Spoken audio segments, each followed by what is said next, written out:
What is Labor Day? A history of the workers' holiday. In the late 1800s, many Americans toiled 12 hours a day, 7 days a week, often in physically demanding, low-paying jobs. Children worked too, on farms and in factories and mines. Conditions were often harsh and unsafe. It was in this context that American workers held the first Labor Day parade, marching from New York City Hall to a giant picnic at an uptown park on Sept. 5, 1882. Working men on parade, read the New York Times' headline. The article, which appeared on the last page, reported that 10,000 people marched in an orderly and pleasant manner. Far fewer than the organizers had predicted would attend. The workers included cigar makers, dressmakers, printers, shoemakers, bricklayers, and other tradespeople. Because it wasn't yet an official holiday, many of the attendees risked their jobs by participating in the one-day strike. On their signs, they called for less work and more pay, an 8-hour workday, and a prohibition on the use of convict labor.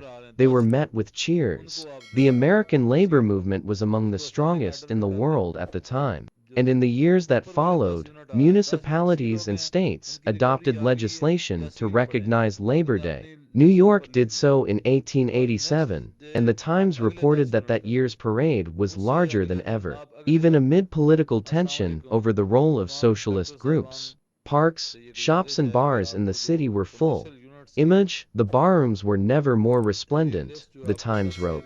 Liquidly, the first legal celebration of Labor Day may go down to history as an unqualified success, but it took several more years for the federal government to make it a national holiday when it served a greater political purpose. In the summer of 1894, the Pullman strike severely disrupted rail traffic in the Midwest, and the federal government used an injunction and federal troops to break the strike.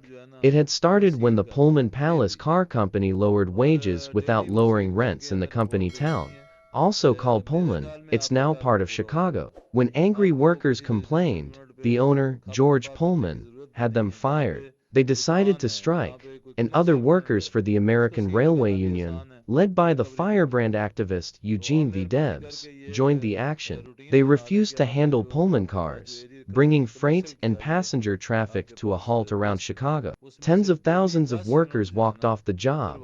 Wildcat strikes broke out, and angry crowds were met with live fire from the authorities. During the crisis, President Grover Cleveland signed a bill into law on June 28, 1894, declaring Labor Day a national holiday. Some historians say he was afraid of losing the support of working-class voters.